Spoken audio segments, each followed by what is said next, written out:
Thank you very much, Brother Ali. Assalamu alaikum, everybody. I hope all of you can hear me loud and clear. Ali, can you confirm, please? Yes, we can hear you, sir.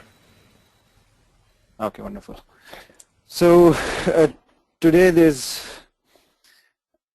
a thought-provoking idea that I've been contemplating over the past decade or so on what are the key common patterns in change.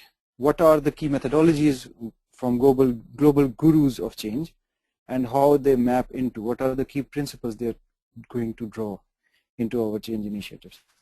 So we're going to go through a few key methodologies and then seeing what the key patterns are, what to avoid in making a change, converting it into from failure into a success, and then seeing some good patterns as well on what to do. So with that, I will not go into too much detail of my background because Ali has comprehensively described my past experiences. Just go on to this. Okay. So what is the first question is, why do people really want to change? And I just want you to think with me for a moment.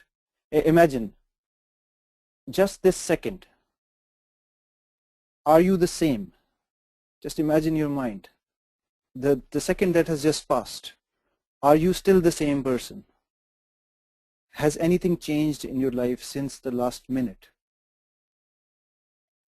Think about it in an hour's term. What happened about an hour ago?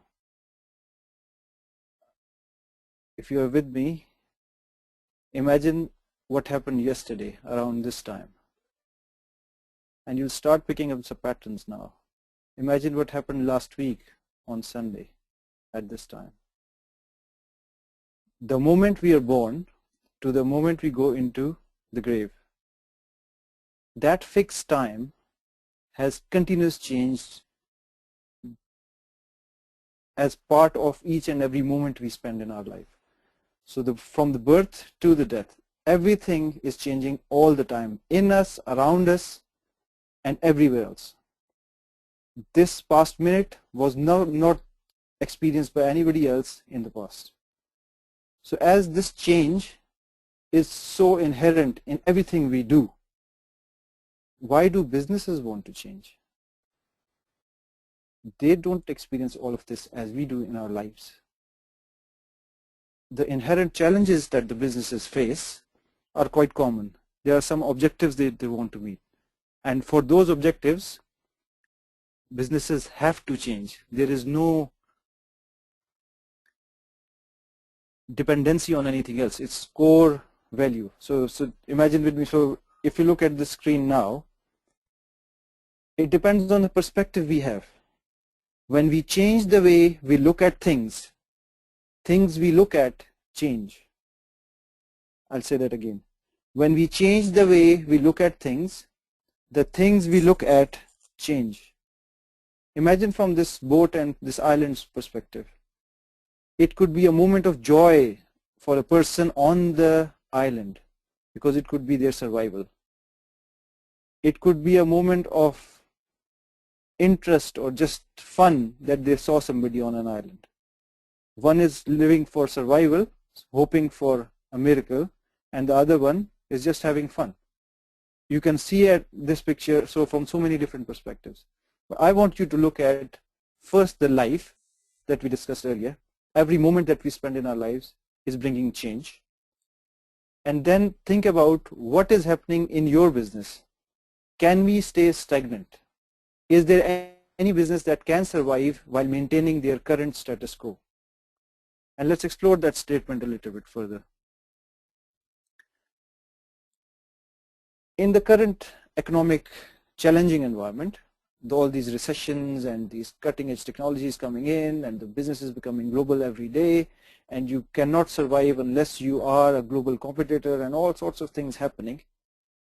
The moment we stop, if we think we can pause, take a breath, enjoy our life and say, oh yeah, everything is normal and we'll maintain our current status quo, we are mistaken. We have to continuously change because the moment we stagnate, we actually go into loss and we are actually declining. So the only way to survive is to actually keep growing. And that growth actually is the mode of survival right now. When I say growth, meaning doing more and more global business rather than just depending on a handful of local customers. You could have a huge customer. You could have a whole government as your customer. Still, that's not enough. We need to be global. We need to be competitive in a global world. The two key objectives that people need for change are they have to respond to the turbulent market conditions. And we have seen that for the past 6-7 years now. The global economy has been in recession. You've seen the US market crashing and everything else. And now there has been double-digit recession in the Europe as well, in the UK. And I have seen myself in these huge businesses how stagnation has caused chaos, and hugely successful organizations have lost market share just because of their lack of focus on growth. The other objective that people have is they want to achieve more with fewer resources. And that's classic, right? More and more people are being added to the planet, and they have their own needs. The technology is improving, Moore's law applies. You see how the processor power increases every quarter, I would say. And then all the technology changes that have happened over the past decade, from all Windows, Microsoft-based things to all going to Apple, and Apple going from nothing to world's biggest corporation right now, more than 600 billion at a point. The point is, they wanted to achieve more, and they wanted to respond to turbulent market conditions. And that only happened through growth, and that growth cannot happen in isolation. So there are some methodologies to look into. But before we go into that, what are the key pitfalls? When you try to change, what are the key challenges that we face? Some of the dysfunctions of change are shown on this slide, where we start with criticism, something on the top. Out of all the research that has been done on change, the biggest contributor to failure of change is resistance to change. And that's part of the corporate culture of any organization. You try to find cozy carpet, and once you find the cozy carpet, you want to stay there as is. And that causes a lot of loss, a lot of lack of innovation in the teams, motivation, and all sorts of things. Now, the interesting bit about the dysfunctions of change are criticism. When a new idea is put forward, there is a culture of no. People say, no, you can't do it. No, that's not possible. Anytime a new idea comes in, a new fresh blood comes in, a fresh pair of eyes, any external consultant comes in, they show you some of the challenges in the organization. The first answer naturally is defensive no. If you pass that, you might see the other challenges like process worship. People love to follow a process, and then they follow it up to the nth level of detail without really understanding the objective behind it. And if you forget the objective or the principles behind practices, you are already into a chaos. Then people focus on petty issues.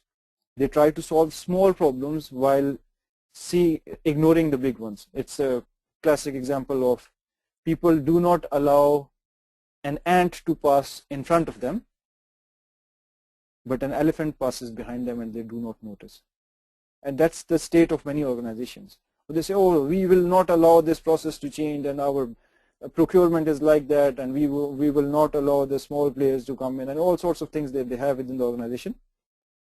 And suddenly you realize the whole market has changed, and you've ignored the big success options. Meetings convert into debates. In a cultural change, meetings are there as placeholders. To go through the formal agenda, you have the meeting agenda, you attend the meeting, somebody chairs the meeting, you follow the agenda up to the nth level of detail, you finish on time, and by about the time you're going to finish something, nothing has been decided. You have formal meeting minutes there, but there is no outcome. Why? Because actual meetings happen outside the rooms. when you have that culture, organizations cannot grow. Why? Because the debates happen outside. The things are agreed outside the meetings. There is no open communication. You are not a culture that does not allow ideas to be challenged is a sick culture where you're not, and it's okay. In that culture, if you try to challenge any idea, you are pushed back, and then the first thing that you hear is, I do not want to change, or they try to prove that you're wrong, or they've already agreed something else and you're told in a meeting that that's how we're going to do. We have to change the culture where meetings are there to criticize the ideas positively, positive criticism, and do not convert these meetings into debates, because all the discussions need to be, the ideas can be challenged but not the personalities. That is another key dysfunction of change. The other one is a risk aversion. Many people try to play safe. Many organizations play safe. What's the definition of this risk aversion in the current environment? If you do not take risk, there is very, very little demand of your services. Why? Because if there is less risk, most of the people will be doing it already. It's very easy for other people to join in. So that means you will have very less margin available. So people and those organizations who do not take risks on their bigger initiatives, internally they have the culture of not taking a risk of challenging an idea within a meeting. So it actually expands from a meeting to a company-wide meeting to a global growth strategy. Everything becomes risk averse and you lack market leadership. Next one is waiting for the moment. So many people just start, they aim and they keep aiming and aim, ready, aim, and they keep aiming and never shoot. That happens when you want the ideas to be fully cooked up before you embark on them. If you have yearly budgets to go through projects, that means there is an inherent challenge in there. The market is changing so fast, you need to decide almost every quarter, and that could be very long as well.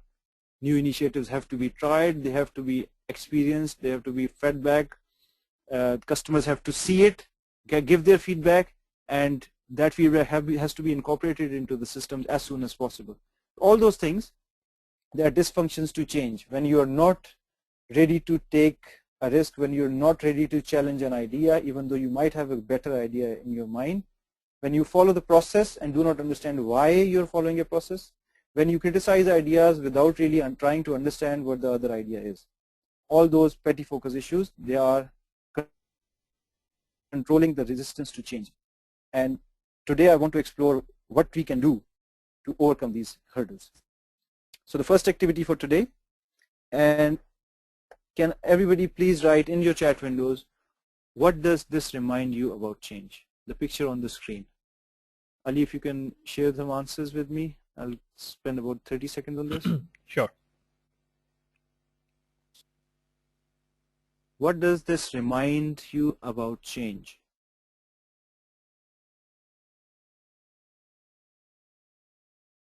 You can type your comments and inputs in the question box or chat box.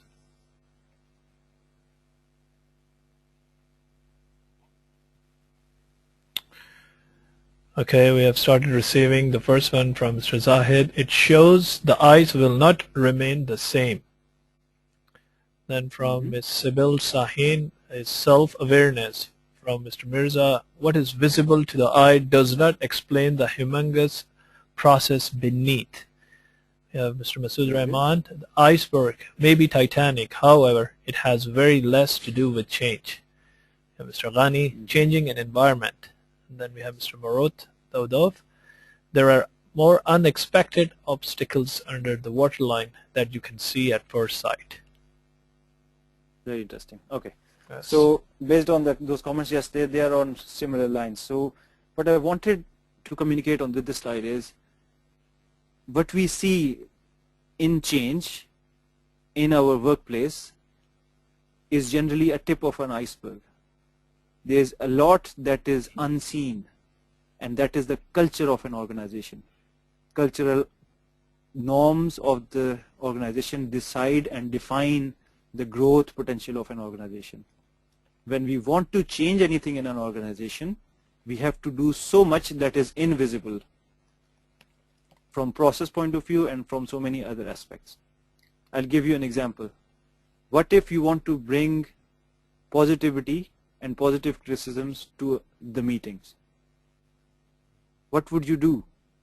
It's not as simple as, okay, this is a rule, everybody has to challenge another idea. No, it's a cultural change. It demands quite a lot of change in people, how they behave, how they act, how they respond to people's responses, and how they put forward ideas, how easy it is. And in that whole, in the basic thing that we are trying to produce, which is a useful meeting, in the background you have to create a lot of impact. And that is what this is all about. You don't really see what the change is unless you really try to understand. And as I said in the start, when you change the way you look at things, the things you look at change. This same picture will make more sense by end of the presentation today, hopefully, to you. Okay, so we continue. So what have we learned from the change initiatives in the recent past globally? A simple study on a few 100,000 cases. 70% of all major change efforts failed. That was a study done by John Cotter's team. Can you imagine only success rate is 30%?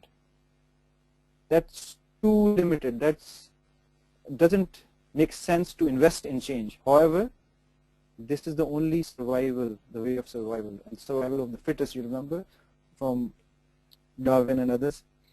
This is survival of an organism. This is survival of the leanest. What can we do to reduce this 70%? And what are the reasons why these 70% of the major change efforts failed? Virginia Satir, a very famous model that she produced called Virginia Satir model, it gives us a glimpse of what's happening. So if you see in the middle of this graph, this is the norm where we are right now, and starting from the left in the middle, that's the status quo. Let's say, for example, we are there and we want to change, we want to improve things in our organization. The first thing we see is the resistance, and from the resistance, that's number 2 in there. And then when we see the resistance and we are trying to apply change or encourage change in an organization, things become a little bit worse than they were, because people are trying to change, they are uncertain, they sometimes do not know how to react and how to prevent challenges, how to react to and how to prevent challenges, and all those uncertainties sometimes have an impact on productivity. So organizations sometimes go down in the initial part of a transformation, and that's the key. If we recognize that, and if we are ready and prepared for it from top down and bottom up, we can enable success. Unfortunately, most of the organizations stop before coming back and actually benefiting from transformation. If you stop too early, if you notice this green part, unless you wait in that loss area, in that uncertain area for a while, you will not reap the benefit of this transformation. Step 4 only comes in through the pain of step 3, which is chaos, the new norm. And that is what we all need to understand. All methodologies, everything, if it's an amazing methodology from anybody else, there would be some fundamental core values in there that will enable this to happen. And this will make sure that there is success in your change. So we went through a little bit of why people change and what are the basic challenges around change, the first section. Now we're going into change methodologies. Let's go through some of the famous methodologies, and I won't go into all of them because there are quite a few. I just chose about 10 to list, and then I'll talk about 1 or 2 only for the sake of time, and we're keeping it to the focus. So I'm just listing it here. A few famous ones. The first one is John Cotter, which is 8-step change model, very, very famous, and it has been very, very successful globally as well. There are others like the Quiet Way, Meyerson's, and then Michael Weiss Noria's Cracking the Code of Change. The interesting one that I would say is the quiet way, the tipping point leadership and the change process, the iterative change process. And I have an interesting mapping of some of these in the coming slides. I just wanted to give you a reference of some of the change methodologies. And these, by the way, are picked up by Harvard Business Reviews and others who think these are the most valuable change methodologies. Now, Kotter's model. Let's quickly go through some of these models, and I won't spend much time on all of them. I'm just giving you these for reference. So, leading change. What he says is, we cannot change culture. We cannot even think about changing culture of an organization, and the change can never be lasting unless you follow the sequence of these steps. And these are 8 steps, 1 to 8, and I'll go through them quickly. So the first one is establish a sense of urgency. The organizations have to recognize that stagnancy is actually loss, and it is detrimental to an organization. If you do not feel the pressure of growth in your organization, you are going into complacency, and that complacency will leave you and lead you into loss. It might not happen immediately, but we are on track of loss unless we realize time is running out.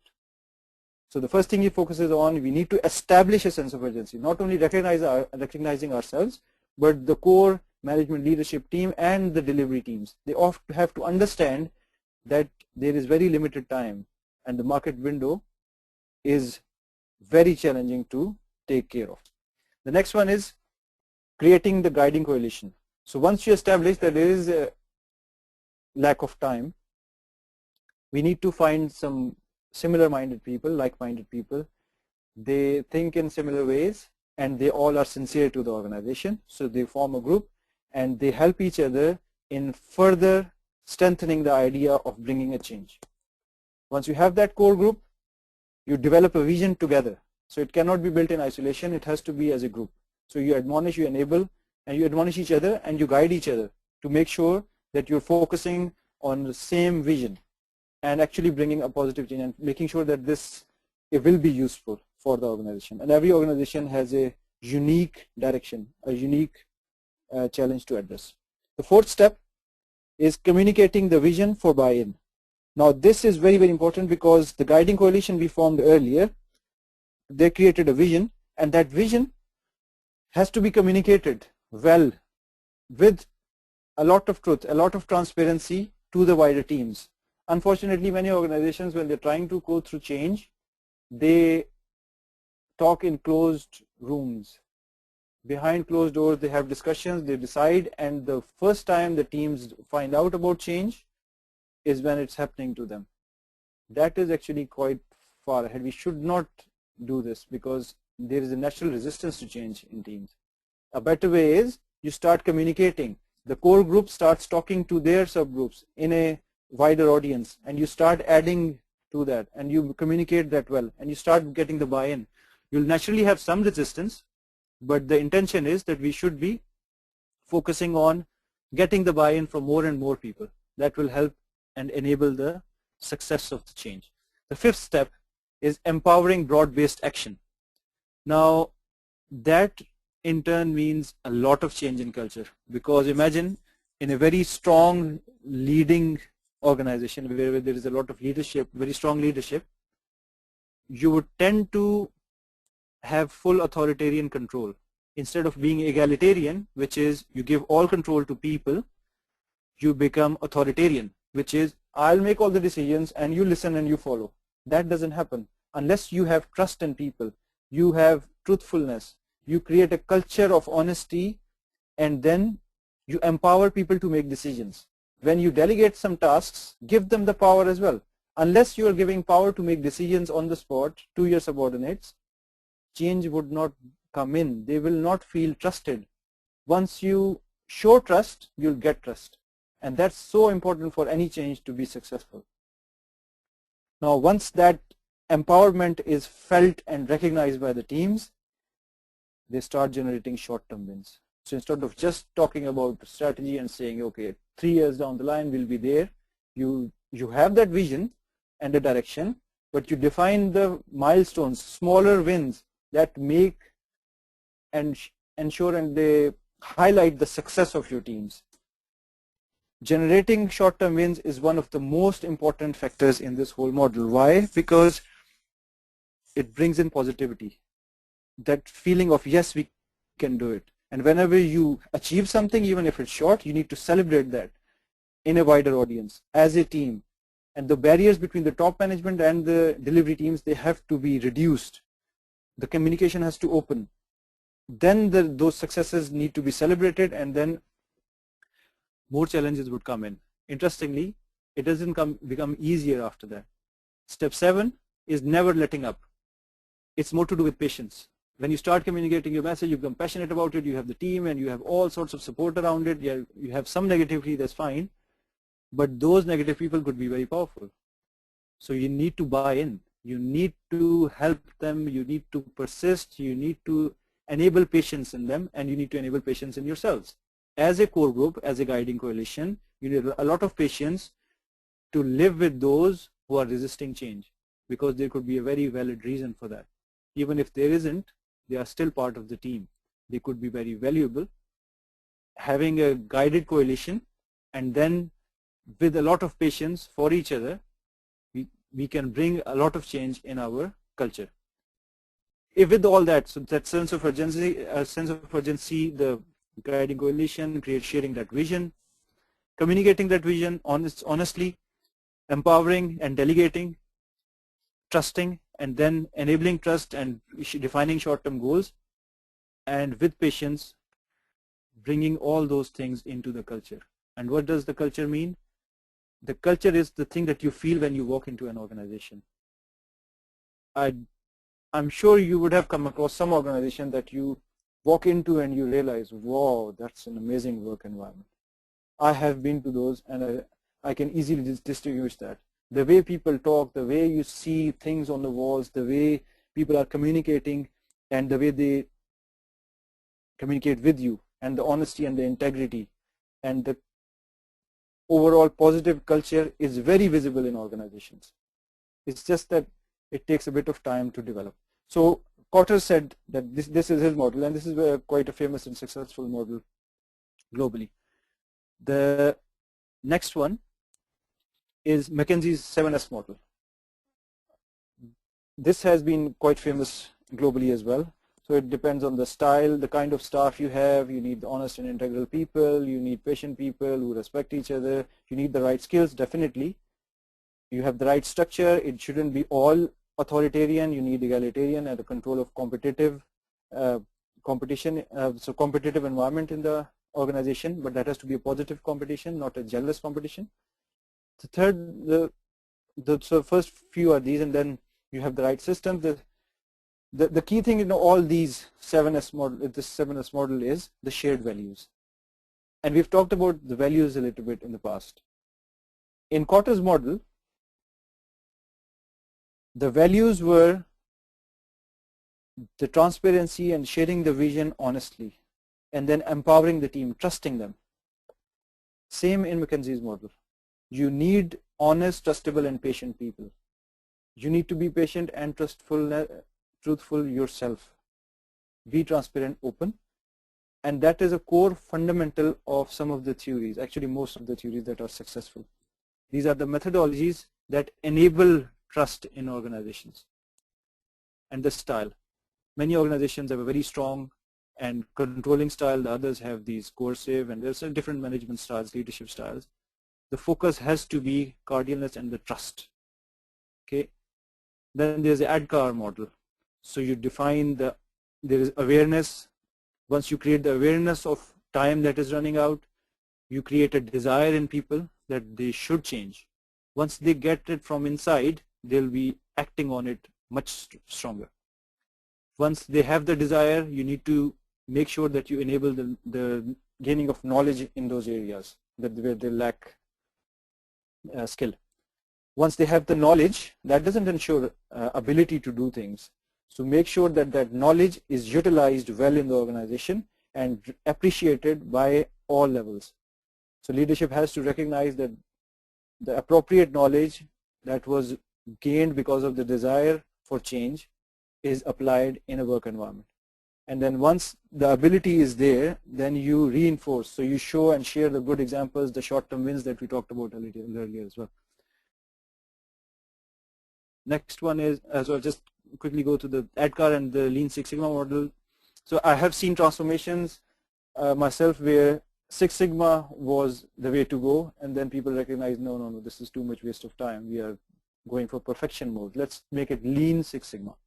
You try to make it Lean Six Sigma, and then you realize, oh, so we are lacking incremental and iterative model here. So you have Lean Six Sigma, agile model, all sorts of things happening. But I've just compared the two here, which is Lean Six Sigma and ADKAR. Lean Six Sigma promotes DMAIC, is called the MAKE model. So define, measure, analyze, improve, and control. That's natural, that's applicable globally. So you define what the challenge is, you establish a sense of urgency, you define how you will measure it, and you analyze how we are doing it.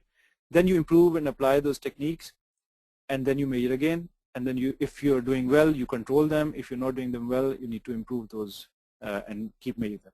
If you map that into ADKAR model, so awareness is the definition, desire is the measurement, and the knowledge is the analysis here, and the ability, the important thing is to ensure the ability is there to change, which is you have enough knowledge, appropriate knowledge, to make sure that you are making that change. Same thing with the Lean Six Sigma of improve.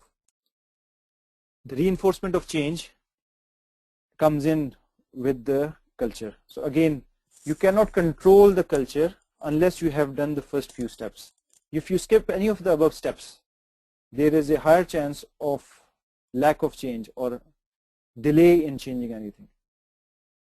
The important thing here to take from this slide is we need to make sure that we are consistent and we apply these in parallel. Another one is change through persuasion model, which is Garvin and Roberto. Again, the focus here is we need to develop a plan and then we implement a plan. However, the turnaround or the persuasion happens later. You can have all the plans in the world, but unless you have the right skills and the right desire to change, the implementation will not happen. If you implement without creating ability in your team, the change process will struggle. Then another one, I like this one, the quiet way, which is the radical change. This one goes from disruptive self-expression, which is very isolated and personal, to strategic alliance building, most public. I love this phrase of verbal jiu-jitsu. It's a technique where you convert those negative or naysayers in the organization. Whenever they say no and you know who they are, in the meetings and in the discussions, you divert their arguments towards positive outcomes.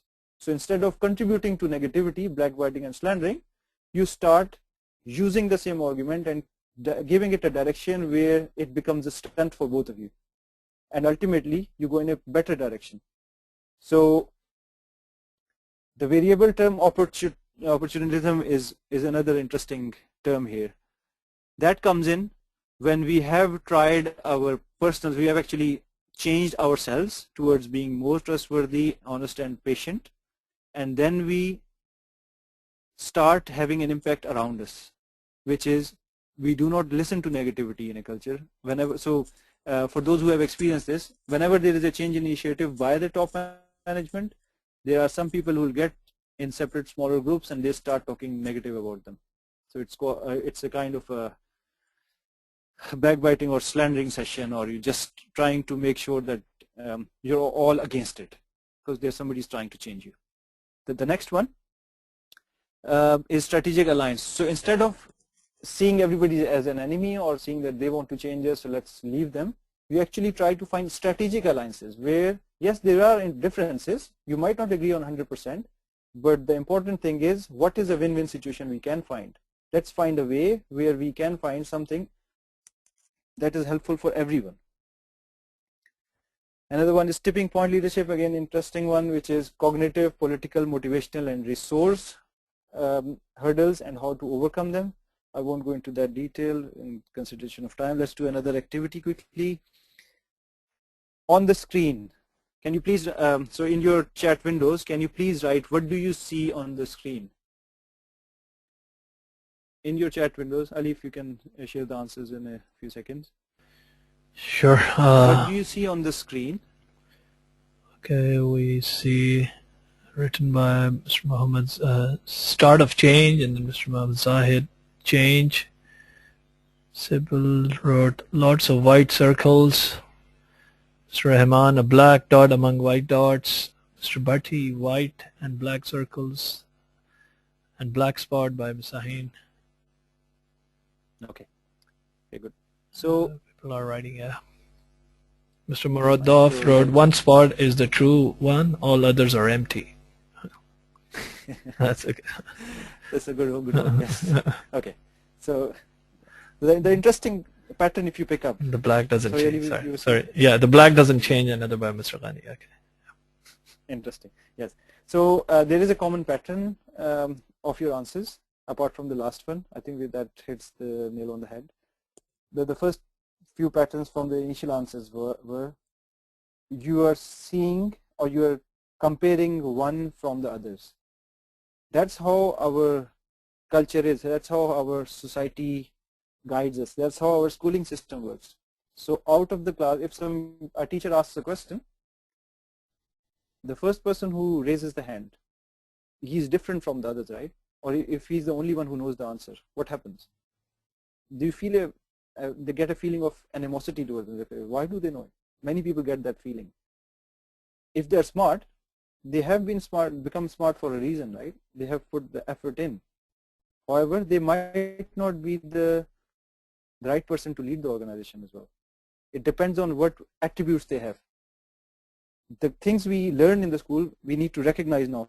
So again, I'll quote the same thing that I said in the start. When we change the when we change the way we look at things, the things we look at change. We have to recognize in our organizations that there will be naysayers. There will be specialists in the field. They might have some people issues, but they might be experts of the field. So we have to learn how to live with each other.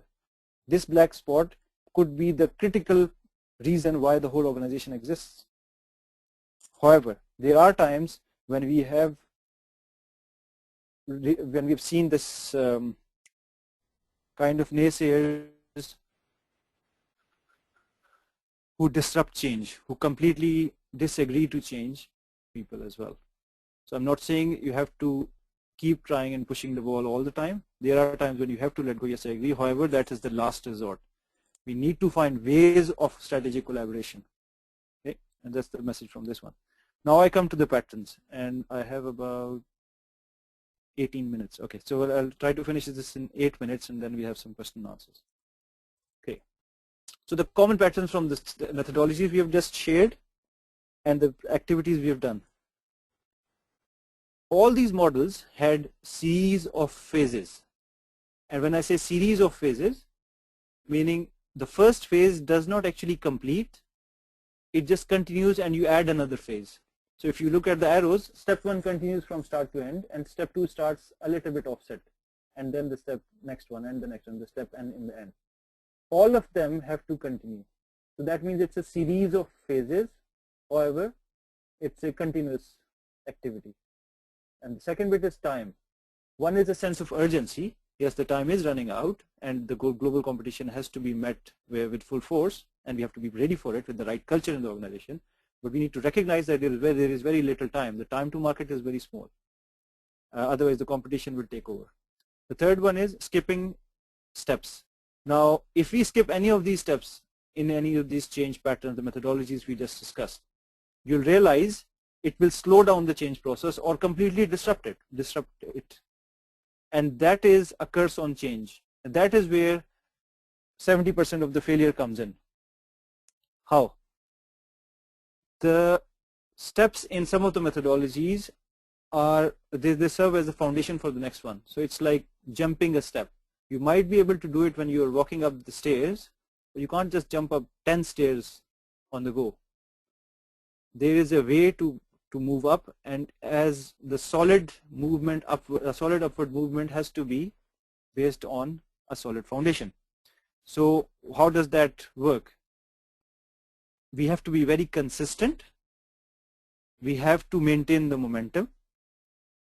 We should not be expecting turnkey solutions in a change. It should always be treated as a process. And the one message I want you to take away from today is change is a process. Change is not an event. Please do remember this. Change is a process, not an event. People treat change as an event and they fail and then they blame change. Actually, they should blame themselves. They don't really understand that it's all a set of phases and a process, and it takes time for change to happen.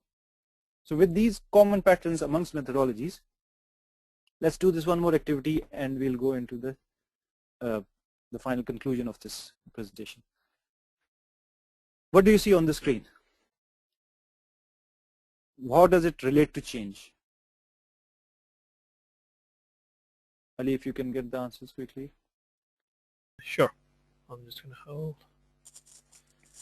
Okay, from Mr. Zahid again, teamwork. From Muhammad Zahid, combined efforts. From Mr. Bilal Rashid, a team striving to achieve the target. Mr. Ghani, collaboration is crucial to success. Mr. Afzal Hussain, together we win. Ms. Sahin, direction. Mr. Bhatti, going against water. Interesting. Okay. So, yeah. Have you got any more? Mr. Murat Daudov, change might be in the opposite direction of your efforts. Interesting. Very interesting. Yes, that's very deep. We can actually have a full hour's discussion on this one. Just that statement. Very, very good. So, Mr. Rahman said, in order to achieve, we have to go in the same direction. Exactly. So okay. So let's quickly summarize. What you have said is exactly the crux of today's presentation. You really need to focus and understand what I'm just going to say now. Any change process, it goes through a series of phases. If you see on the screen, there are some phases happening here. Unless they are synchronized and most of the organization is pushing in the right direction, any step can slow us down. For example, the second person in this row slows down a little bit or just stops changing or moving or just goes out of sync.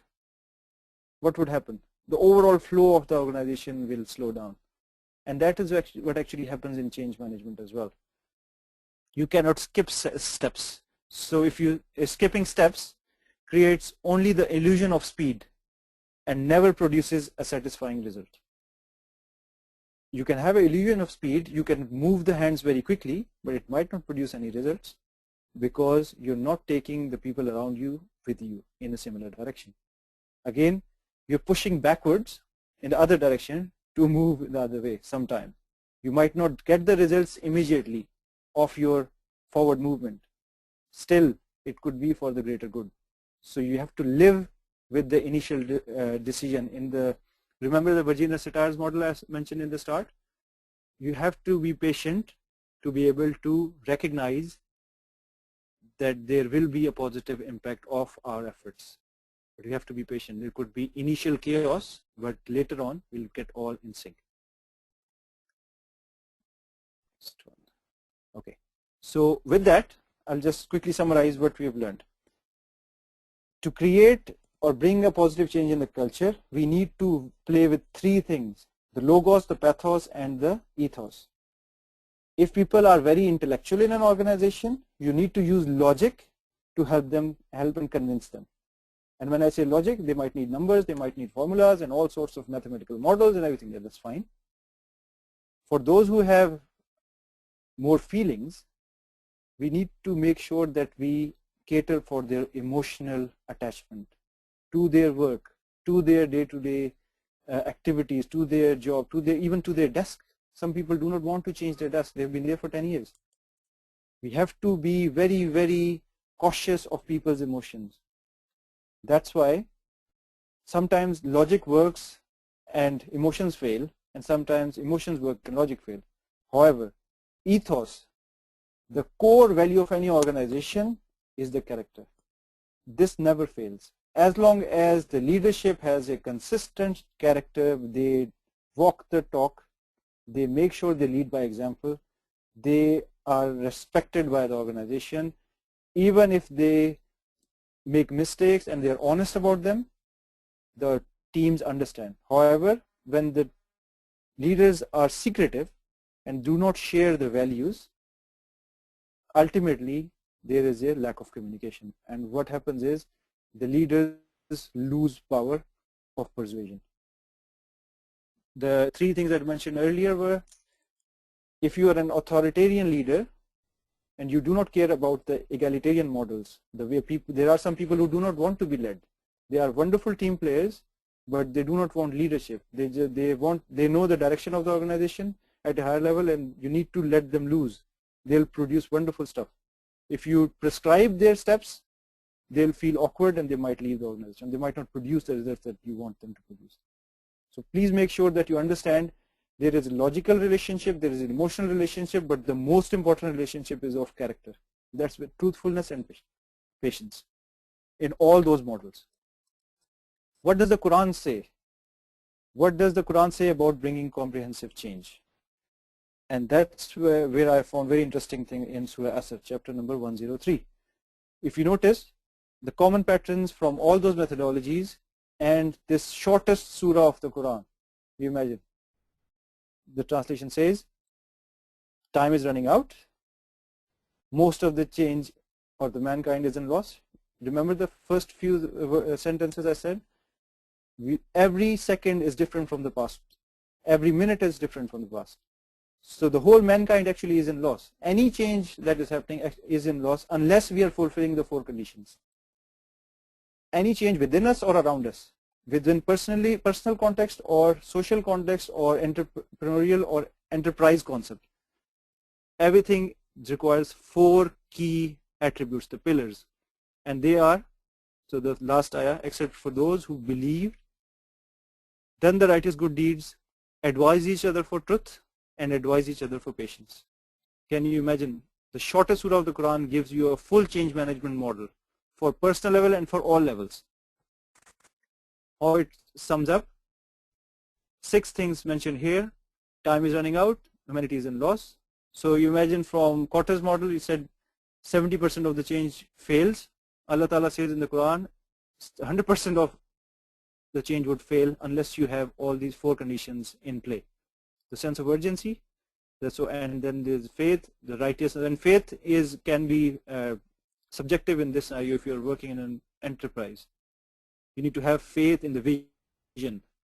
And very interesting thing I came across recently was the corporate social value is a thing of the past now. Many organizations are trying it now, but why is corporate social responsibility, CSR, so important to the enterprises now?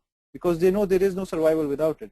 People have found out that you cannot make money at all costs. You need to make sure that you care for humanity. That is faith, right? That's our religion. The other bit, if you are running for profits only, that means you will exploit some people. Again, why would you do it if you have real faith? So all those CSR initiatives need to be rethought, and we need to go into CSV, which is a corporate social value. You should not be doing things for the sake of ticking a box and following a process and say, yeah, our organization is CSR, corporate social responsible, because corporate socially responsible corporate. It has to be a CSV, corporate social value. And that I think is a key message from today as well. Have faith, do righteous actions, and then establish truth and establish patience. I have been mapping the methodologies into the 5 steps of Surah Asr, the ultimate prophetic change model. I'll share them later on if you want me to do, but there was quite a lot of text in this. I didn't want to put it on slides. I've just shown one of the examples here. I'll quickly skim through it. So Allah Ta'ala says this declares the sense of urgency. That's wal asr, by the time that is running out. Step 1 of John Kotter's model, establishing a sense of urgency. Exact match. You need short-term wins. If your time is running out, you create short-term wins as well. Have faith, develop a vision. All these things. So then broad-based actions. The key thing is establishment of truth and establishment of patience. You can't just be truthful and just be patient on your own. You have to resonate it around you. in the leadership and you to walk the talk, make sure that you do it. With that, I'll say one last thing. Remember the first quotation I said? Change the way you look at things, and the things you look at change. When we change the way we look at things, the things we look at change. We cannot evaluate everything based on logic that is comprehended by the brain. We have to utilize our heart as well. There are so many places in the Quran where we are ordered to have the best of the characters and make sure that we recognize the feelings of others. That's the usage of the heart more rather than the brain. Because logic can be limited, heart has that faith in there which the science cannot define. And I'll end with this statement from the Quran, Surah Al-Imran, chapter number 3, verse number 110. Kuntum khayran ummatin ukhrijat lin-nas ta'muruna bil ma'rufi wa tanhauna 'anil munkar wa tu'minuna billah. You are the best of nation. We are the best nation produced for mankind. You enjoin what is right and forbid what is wrong and believe in Allah. The Surah Asr model and all the models that we share. The crux is Allah Ta'ala created us. With His unlimited wisdom, He has given us the guidance. He has given everything in the Quran. We need to pick them up, need to apply those in our lives and make sure when we come across change in our enterprises or organizations, we can see and recognize the divine wisdom in there. And with that, I'll close and I'll ask for more questions. Thank you. Ali? Well, thank you very much. Folks, we are open for the Q&A now, so you have an option to either post your questions in the question box or you could raise your hand. There's a hand icon available on the webinar console, so if you click on it, I'll give you a chance to speak to Mr. Khwaja directly. I see there are a few questions already posted in the question box, so let me go straight and read on your behalf. The first one from Mr. Ghani. As far as I understood from the talk, is to changes secretly or individually at the initial phase. How about the viewpoints of doing in team? How about the viewpoints of doing in team at the initial phase, such as shared vision? So yeah, we can, so if I understand the question correctly, you're saying instead of just depending on individual efforts in this. Yeah, individual phase, yeah. So the first thing is we need to start from the heart. Any personal change initiatives you'll come across, you'll always hear these terms, start from the heart. What does that actually mean? We need to make sure that we are clear in our hearts that we want honesty and integrity in us and around us. Once we pass that phase, we'll start finding the right people around us. Not everybody is on the same page initially. So once you exhibit those attributes yourself, you'll start finding similar people around you. And that's the key guiding coalition who can bring change. It is possible to bring change alone. Prophet Muhammad led by example. He brought such a big change that the whole world has changed in those 23 years of effort with the grace of Allah. Now you imagine, what we can do in our organizations is first exhibit the best of the characters with the truthfulness, the patience and transparency, and making sure that we are always doing things, good things to others, helping the teams, helping others for the sake of good, not for sake of reward from them. It could be a reward from Allah. It's a subtle difference. When we do things for the sake of a person and saying, okay, I'll do this good thing to you so that you can do good to me, that's a little bit selfish, I would say. That Muslims need to go beyond that, especially. What we can do is we can do good things to others and expect the reward from Allah without expecting any reward from the other people. When we have similar people who are honest and patient around us, we can form that guiding coalition, and we need to help each other in that, because most of the time when you are truthful, or a smaller group who is very truthful and very strong in their belief of doing good within an organization, you see hurdles, and with that you need patience. And those with similar mindset, they establish and they enable patience amongst each other. So I hope that answers your question. From a corporate point of view, please do remember, first we have to change ourselves, then we associate with the right people, and then we create a bigger change within the organization. Okay. Okay, we have another one from Brother Muhammad Al-Mahufud. Can you please share the statistics of some successful implementation of these different models of change management? Yes, so the first one I shared was that 70% of the global change fails unless it follows the John Cotter's model. And interestingly, whenever we try out any of these methodologies, the result comes in years, not months. So the measurement of that result is generally not seen by the person who initiates the change. And that's why the statistics are skewed. There is available, yes, I can share them with you if you contact me later on. Ali, if you can share my contact details with the attendees after this. Sure. Actually, you can send me an email on this address, everybody, and then I can respond with your request. But the key thing to remember is statistics are available. However, the key issue with the statistics is you can twist the meaning of numbers with statistics very easily. Depends on the sample size.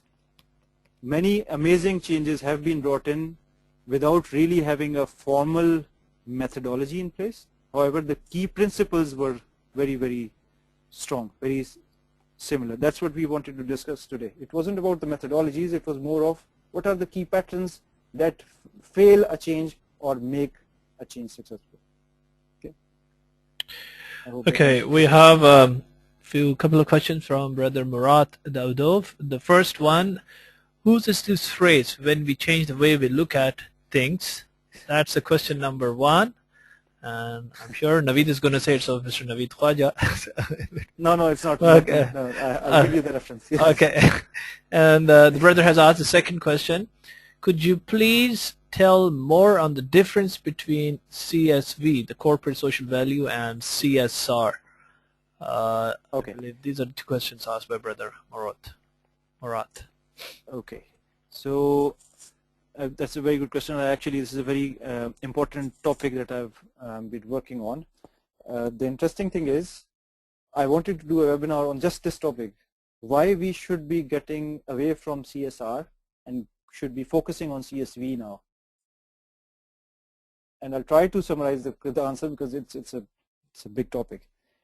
Let's try to understand first what CSR is. It's corporate social responsibility. Why do corporates need to be responsible?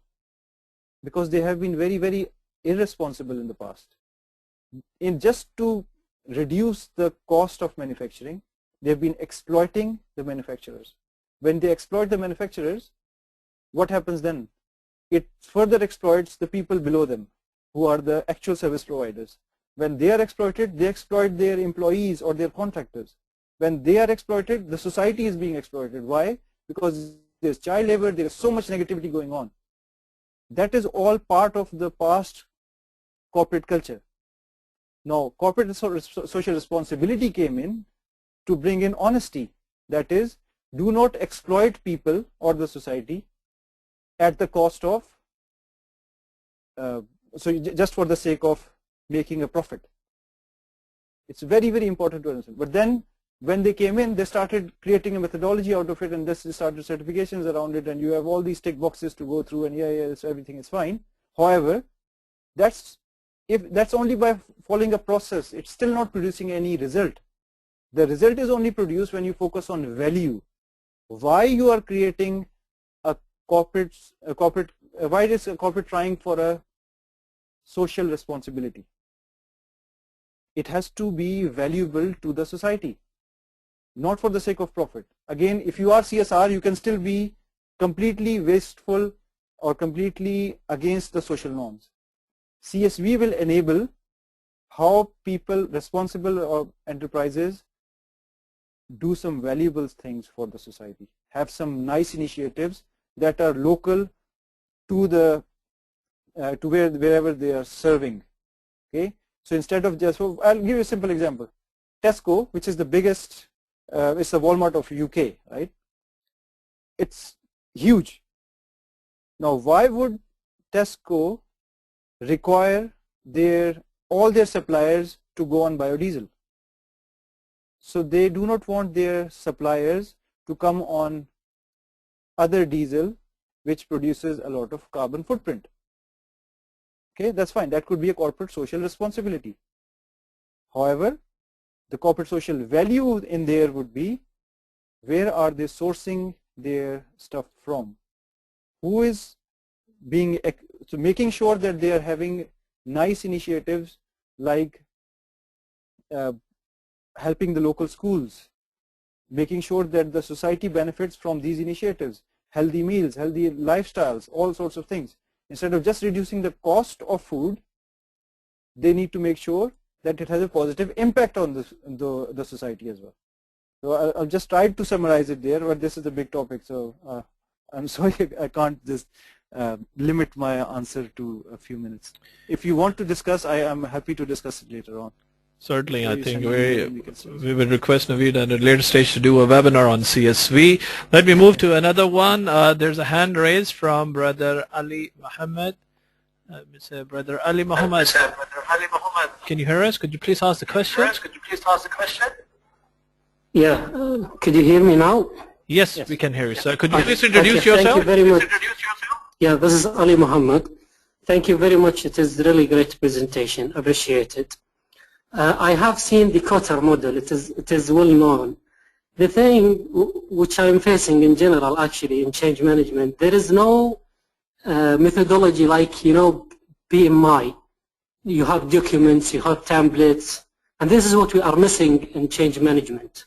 From your experience, do you have some methodology that have some like templates or something like that we can utilize, we can use? The answer to the question is both yes and no. Okay, I'll explain a little bit. So having templates and prescriptive content to define processes is let's say you can have the CMI models, CMMI models, the ISO models, all sorts of things, take IT, Lean Six Sigma, you name it and you have all the templates available. The important thing is people need to recognize the principles behind them. If you need the documentation, you can have it. You can try to apply it in the organization, but it still might not produce any results. Why? Because the culture is an unwritten fact of an organization. If you really want to bring a change, the way I have made it work, and I've seen it very successfully being implemented, is you first need to have these assessment sessions where you have the core people in a group. They would do free brainstorming on what they recognize as the key challenges of an organization. Once they recognize those, then they find ways of implementing. So you find the prescriptions or the practices written down as processes, and I can share some of them with you later on, and there are other templates available if you send me an email, and we can have a Skype session on it as well. The key thing is, please remember that just prescribed formats or processes will not help you. I have never seen it work. All the past decade I've seen changes happen. I've led those changes.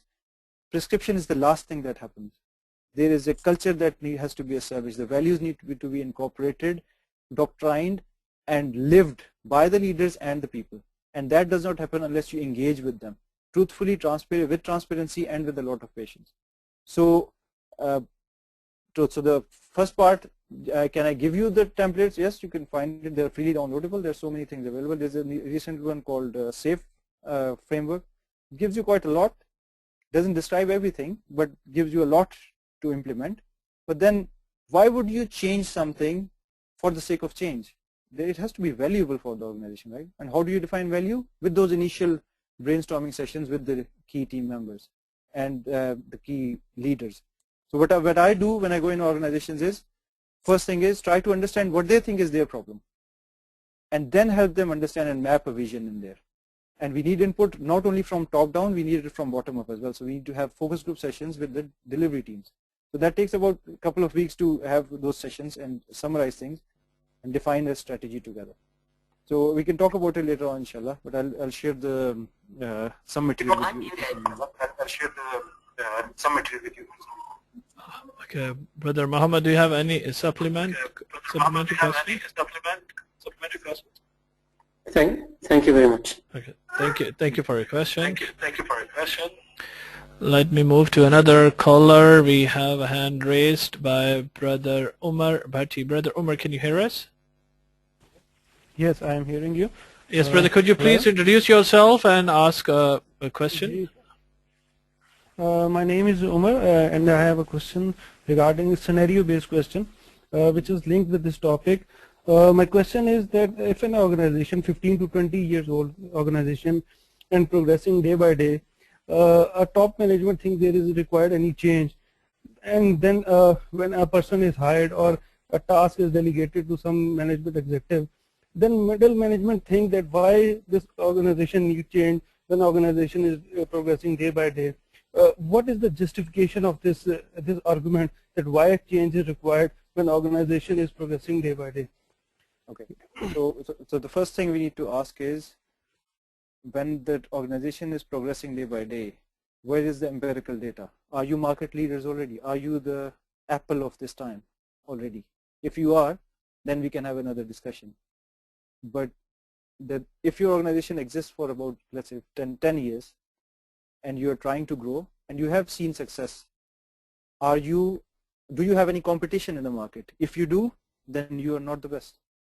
The best organizations generally are 2 steps ahead of the competition, and that does not happen without bringing in a lot of change in the existing culture and the approach to work. So the justification you're asking, first we need to help them recognize, and there's a very nice statement that people use. It's called making the invisible visible. So they might be completely ignorant, and they might be acting like ostrich in the case of challenge. When it sees fear, it just puts its head in the sand and assumes that there is no problem. Closing your eyes do not force those challenges to go away. You're just so organizations generally are ignorant of that. Creating a justification means, can we just create or develop some data? Let's have some empirical data. Are we on top of the, let's say, stock exchange? Are we delivering the value to the society? Are we the best in class for our deliverables? Okay, are our customers really happy? Do they always recommend us to the next people? Are our solutions always best in league?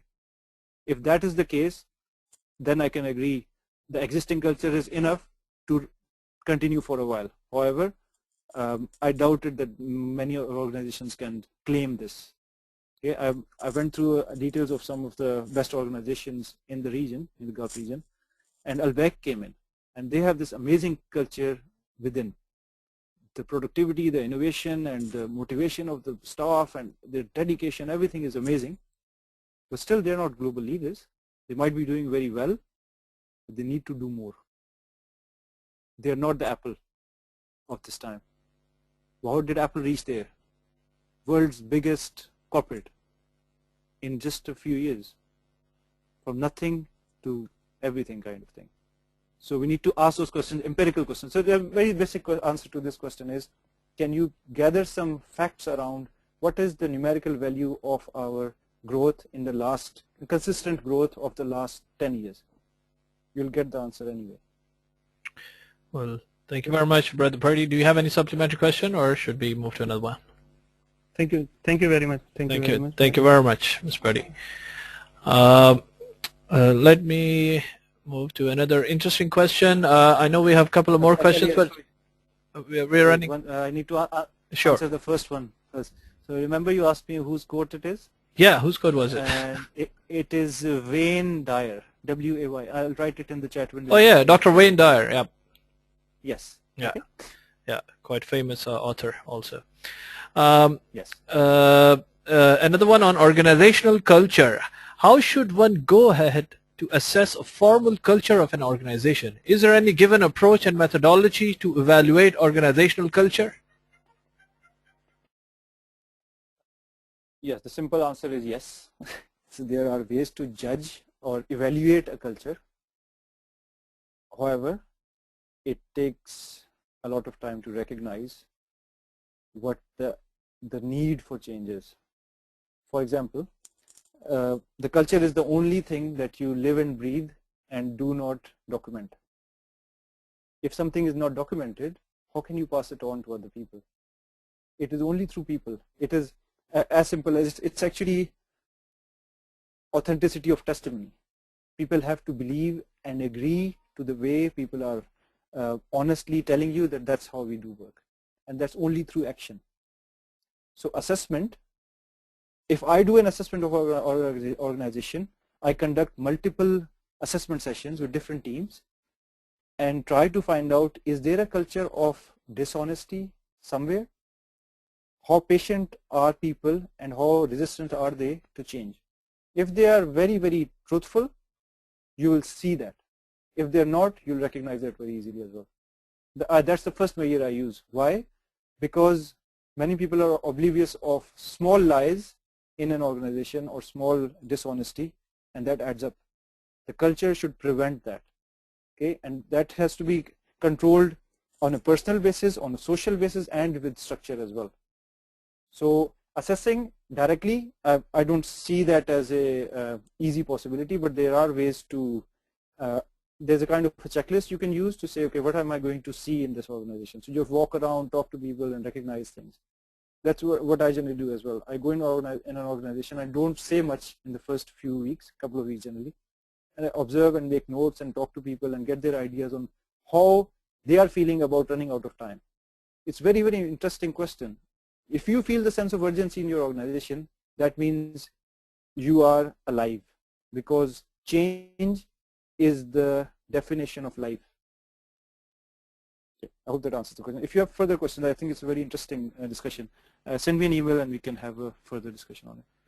Okay, we have another caller, and folks, let me tell you, we have only 10 more minutes, so let me just quickly move to the caller. We have Brother Muhammad Al-Mahfoud.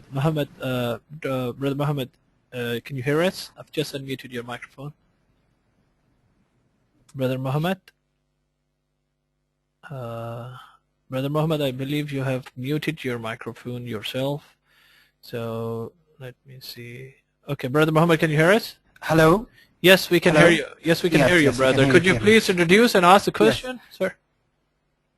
Yes. In the case of radical change, here locally you have noticed, like, I have known some organizations in the oil and gas industry, namely Saudi Aramco, for example. They have introduced a radical change, which is the use of an ERP system.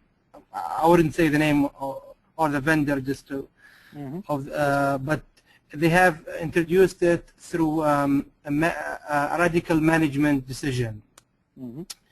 My question is, where does or when does this kind of change work? They have made it work in the case of Saudi Aramco, but what does when such a change or what takes an organization to make such a change possible? Okay, so there are a couple of aspects of this question. One is we need to recognize the culture within Saudi Aramco and how it evolved from being another organization that it became Saudi Aramco, and how challenges were faced when they got separated from an existing big collaboration, and how they have actually exceeded expectations from so many aspects.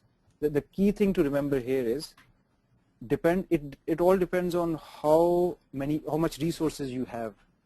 Now the level of natural resource that Saudi Aramco owns, it can take those risks, and if things are not working, it can push more monetary effort into it. Most of the organizations globally cannot afford that, okay, because they do not have those amounts of natural resources. Now that's one thing. Now coming back to the original question, you are saying, are you making a conclusion that they have been successful in this radical change model. Is that right? I'm making this assumption that they have made this successful. Yes. So we need to understand the culture within the organization first. They have been working on this within the internal culture for a very long time. Those I have met and discussed the culture within Saudi Aramco, they are amazed. There are people who used to work there 20 years ago, and they still talk about the amazing culture they had inside. The way they take care of their people, their families, and everything. And that is the truthfulness of the concept that I've been trying to push right from the start. The sincerity in that approach has brought that culture to a level where people feel comfortable in contributing, and they trust the leadership so much that even with the radical change, people are with them. Okay.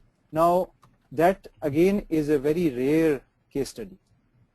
Most of the organizations, the smaller ones, can't imagine that, because they do not have, one is that they do not have that positive legacy, two, they do not have enough resources to manage such a change, and three, they can't take a risk, and the management is not trusted by the team members. So there are other dynamics in there. However, it wasn't and it isn't 100% success. There are pockets of failure in there, but in such scenarios we take those as points of learning. We don't take them negatively. We actually learn and try to apply what has worked in another part of the organization, because it's a huge organization. You can't say everything is working perfectly. There's always room for improvement. There is no perfection in this world. Okay, so whatever is not working for them, they are actually doing it very well. They are trying to make sure they're consistent across the organization with their honest and sincere approach. The challenges they are having still is that the global competition and how it's quite a turbulent market right now, and the way Americans have started extracting different, so the fracking and all sorts of different methodologies that have come out. Unless the Saudi Aramco keeps ahead of the game by making sure that they invest in the R&D and all sorts of interesting things, I think they are onto it now. They've got a few hundred patents, at least more than 100 patents now. So that is I think the approach that they should have taken a bit earlier. But it's good. You imagine that it's comparison. I'll just give you a simple analogy, and that should home in on the point.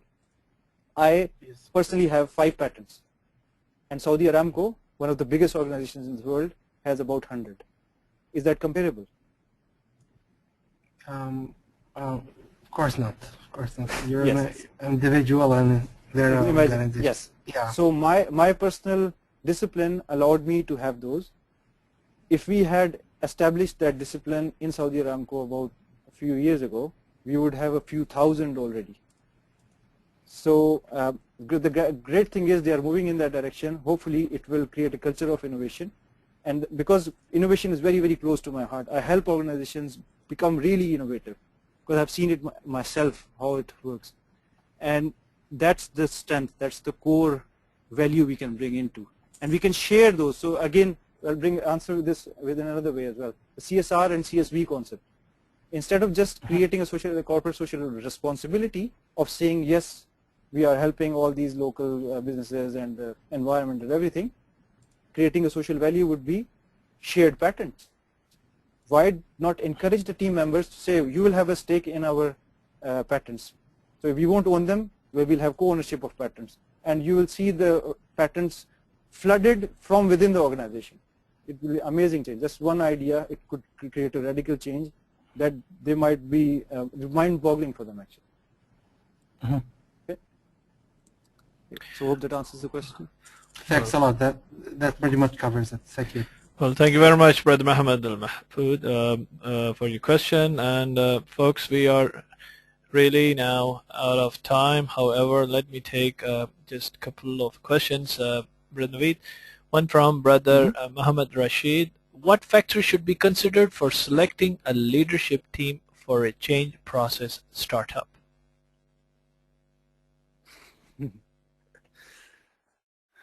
Very, very nice and comprehensive question. for me, when I go into or walk into organizations, the initial guiding coalition has to depend on the proven track record of honesty and integrity of people with the right skills. Unfortunately, some people who have amazing ethics do not have the right skills, and vice versa. Some people have skills and not the right integral level. Change can only be brought in the long term as a sustainable system with the right mindset of honesty integrity while developing the skills of the organization. So those who are really skilled and have ethical values, they would be my first candidates. And there are people who can lead, and then there are people who can be led. The three models that we use to assess people on who can go in what part is the triangle of competitiveness, authoritarian mindset, and so the authoritarian, competition, and egalitarian. And I'll describe those terms. Authoritarian is the one who can really lead and take ownership and be a very strong leader and makes his decisions at the right point, and he has a personality, and there are rare people of that sort as well who are very integral. The second attribute would be the competitiveness, those who are knowledge experts of that area. They need to be combined with the authoritarian leaders as a guiding force behind their decision making to enable the right data to be there. And then the third one is egalitarian, those who really love people. They might not be able to lead people as the authoritarian leader, directing them from the top or from the front. It could be the prophetic way, which is the leading from behind model. Because Prophet Muhammad said, Kullukum ra'i, you are all shepherds. What does a shepherd do? He's not in front of the flock, he's behind the flock most of the time. So those three things need to be really well understood. We need the right kind of people who can lead, right kind of experts in the field, and a mix of people who live with people and lead from behind. These three kind of attributes are critical for a guiding coalition to be formed. I hope that answers the question. Short one from Brother Afzal Hussain. How should we react to a change which is imposed without considering its impact on people who are supposed to be suffered directly? Yes, that's a common pain. And the very nice statement that we use is called the mushroom lament. We say, we feel like we are being kept in the dark. Every once in a while, someone comes and spreads manure on us. When our heads pop up, they are chopped off. And then we are canned. So there are people who feel like whenever a change happens, they are kept in the dark. Whenever they try to raise questions, their heads are chopped off or they are pushed back. And ultimately, if you do disagree to those changes, you are kicked out. So if you feel like that, you need to make sure that you gain the right skills of communication. And I would recommend one of the very famous online courses. It's called Crucial Conversations. You can actually create an environment of having those crucial conversations. If somebody is imposing change on you, live with it for a while trying to understand why it was done. And it could be as simple as a smaller group, as a team, you stand up and say, can you please help us understand why these changes are being brought? The leadership team is generally not evil. They're trying to bring in positive change. It's just that they fail to communicate their vision. And failing to communicate the vision means the teams do not understand why things are done. And being human beings, when we do not understand why of things, we lose trust. And that is core. So for my recommendation to you or the teams who are struggling with that or being imposed by changes, please try to explore why, how this change benefits the team if you don't understand, and then politely engaging with the senior management. Okay, so we are happy to do it, but can we have a discussion as a discussion forum, why we are doing this? There could be various ways of implementing the change. Let us explore different ways, because there is no right answer. There is no one way of doing things. There are so many multiple ways of doing the right thing. It's just that we need to understand the why, then the what, and then finally the how. So the principles have to be understood first, and the practices come last. When you are pushed by the senior management, you actually go into practice directly, and you forget about principles. So my recommendation to all the senior leaders who are trying to bring change in their organizations, please communicate with the teams, share the vision of why you're bringing those changes, how it helps them, not the leadership, not the company, helping the people, the teams, and the customer. And then second, understand what we are going to do as milestones, and then showing the practices. These are the few practices we have chosen. If you have better options, recommendations, we can explore those as well. And do remember, there is no one right answer to the practices. You can have multiple practices producing the same good results. We do not have to prescribe change. We can enable a positive change with the right culture of truthfulness and honesty. Okay, we'll take one last question from Brother Manzar Alam. Change always offers resistance, but once it is dominating, then what is the way to overcome? So if I understand this correctly, so this can be taken in multiple ways. It's especially in a strategic setup of a sensitive organization. So strategic setup of a sensitive organization, is it that you are part of talking about a team where the change is imposed on, or it's like defining how the team should go in a specific direction and you're trying to implement that from a leadership's perspective? Well, brother, because it's a chat question from Brother Alam, it might take some time for him to respond back, but go ahead with your reply as a generic. Yes. Okay. Yes. So I'll try to do it from a leader's perspective because we haven't talked much about it. We've been talking about teams and how they should behave. Let's talk about how leaders should behave. So if we have the right team and the guiding coalition and the right vision, and if we try to communicate well, if we have a strategy in place, what should we do first? We need to share that vision. We need to feel in ourselves that this change is going to bring a positive impact to the organization. So that's the strategy. And the definition of strategy is, this is where we are and this is where we want to go. And a strategy is not a turnkey solution. You can't just say, yes, here we are and we turn the key and it happens. No, there are milestones in there. From going from A to B, from where we are to where we want to go, there are milestones in the middle. And those milestones need to be clearly communicated with the understanding of why we are trying to bring that change. In sensitive organizations where there is a lot of resistance, a lot of politics around power, let's say, we need to make sure that we have a guiding coalition of honest, integral people. If you feel isolated and you feel that most of the people around you do not have the right mindset or frequency, try to lead by example, always be trustable and things. But if it doesn't work, I think you should consider moving into an organization which recognizes these amazing attributes. And those who do recognize it, they can't live without you. If your honesty and integrity is not being recognized, the strategic change you bring will be of no value. Because if the culture is of dishonesty and you are very, very honest in there, you should resonate that value so that people around you recognize that. And if you are a leader, you will resonate around the leaders.